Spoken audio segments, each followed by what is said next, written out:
because non-Arabs are hardly present. The conference met.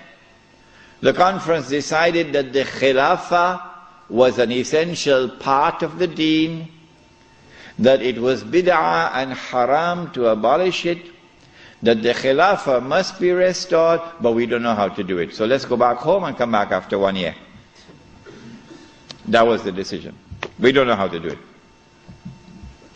But in Mecca, you had the most successful representation of the entire world of Islam, because Britain really went to work on it.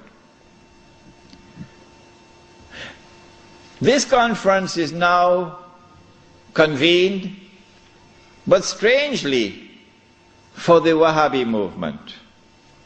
Strangely for the Wahhabi movement, which is a religious movement, which declares that it is bringing back the original Islam and removing all the extraneous things which had been added and cutting out all the shirk. So this is the real Islam. Well, then how come you don't even have the subject of the Khilafah in your agenda for your conference? We asked the Wahhabi movement, give us an answer. There is no answer. The answer is that the Wahhabi-Saudi alliance is now perpetrating a gigantic, a massive betrayal of Islam in abandoning the Khilafah. And so the conference takes place. But the subject of the Khilafah is not even on the agenda of the conference. Instead, Abdulaziz ibn Saud approaches the conference twice, himself in person, and he asks the conference to recognize him as Al-Malik. That his rule should be recognized over the Hijaz. When the conference had heard His Majesty the King on both occasions, and the conference is now sitting down to discuss the matter, shall we recognize Saudi Wahhabi rule over the Hijaz? The leader of the Indian Muslim delegation jumped up to speak first. He spoke first. His name was Maulana Muhammad Ali Jawhar. He got up and he told the king, get lost. We'll never do that.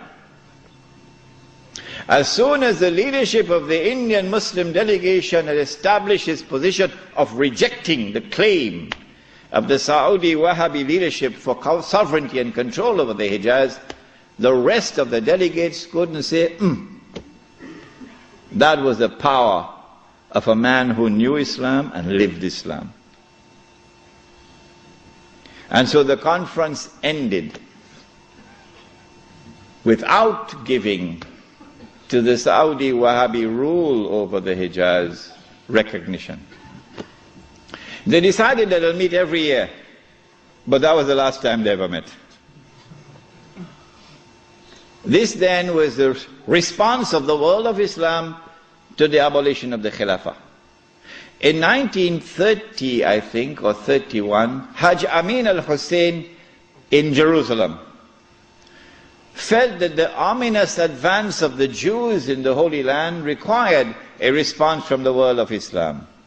So he sought to reconvene the conference in Jerusalem. But it was a new conference. It gave it a new name in 1930 or 31. They call it the Al-Aqsa Conference, or the Mu'tamar al-Am. And this conference also met in 1930-31, but you're meeting to establish Darul Islam in a territory which is under British rule. Nothing could be more foolish than that. How can you restore Darul Islam when you're meeting in a territory which is under British rule? And you have to get permission from the British government to hold your conference. So the conference ended without being able to do anything about it. Since then to this day, there has been no effort, no significant effort on the part of the world of Islam to restore the Khilafah. Why? Simple. Because you cannot restore the Khilafah unless and until you can liberate the Hijaz, Makkah and Medina. You can't do that. when the Hijaz, the security of the Hijaz is underwritten by Uncle Sam. What is the replacement of the Khilafah?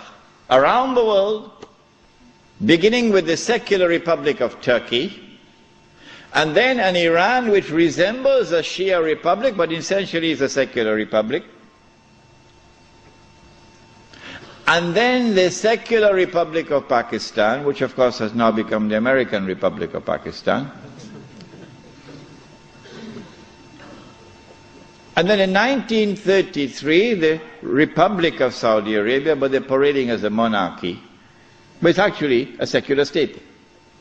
Because it has all the trappings of a secular state. A secular state has territorial sovereignty. The state of Saudi Arabia has territorial sovereignty. A secular state has citizenship. Once upon a time when I went to Mecca, I was Muslim. And the only difference between me and my fellow Muslim who was resident in Mecca was that I was Musafir and he was Sakin. Other than that, we're the same. But now, I am a foreigner. If this is not bid'ah, I should change my name. I am now a foreign national. And they are Saudis. And all the oil that Dajjal discovered underneath the soil belongs to them. They own it. So what about Abdulaziz ibn Saud's proclamation that this entire land belongs to the world of Islam? That's forgotten. That's why they hate me for reminding you of these things. The entire world is now embraced, the entire world of Islam is now embraced by the modern secular state.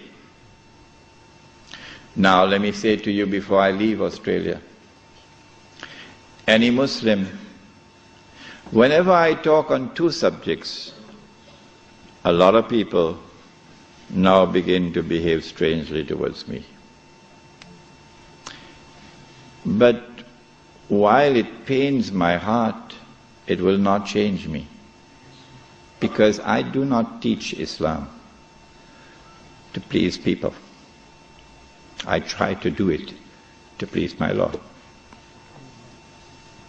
When I talk on the subject of riba, some people begin to hate me. Yeah, it doesn't matter. When I talk on this subject also, when a Muslim pledges his allegiance to the modern secular state and to its constitution, which declares that Allah is no longer Al-Malik, no longer Al-Akbar, no longer Al-Hakam. The state is now Al-Malik, Al-Akbar and Al-Hakam. And the state can make halal what Allah made haram. When a Muslim pledges his allegiance, you've got to do that to get citizenship. Oh yeah.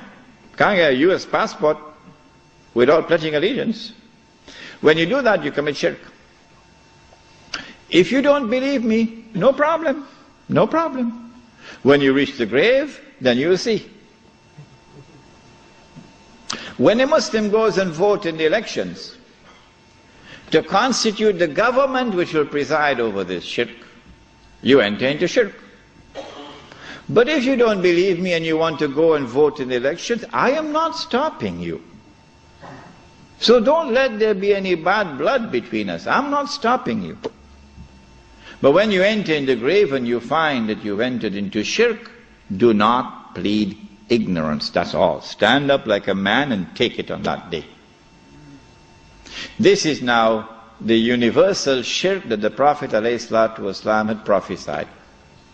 He said the time would come when shirk will be everywhere, be so difficult to recognize it. However, as difficult as it would be to recognize a black ant on a black stone on a dark night. So if you did not recognize it before this lecture, don't be surprised, but now you know. This universal Secular state is now used to embrace all of mankind, including the world of Islam, in political globalization. So that eventually you have one government over all of mankind, eventually the Jews will now rule the world using that structure. That's about to happen. We already made significant progress towards that day.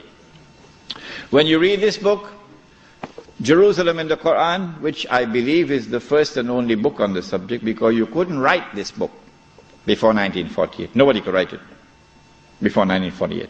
Not in 1400 years of this history. In fact, it was difficult to write this book in 1948. It's easy to write it now, but difficult to write it at that time. When you read this book, then you'll understand why it is I say that we are now located at that moment in time when one ruling state is about to give way to another. That the state of Israel is about to replace the United States as the ruling state in the world.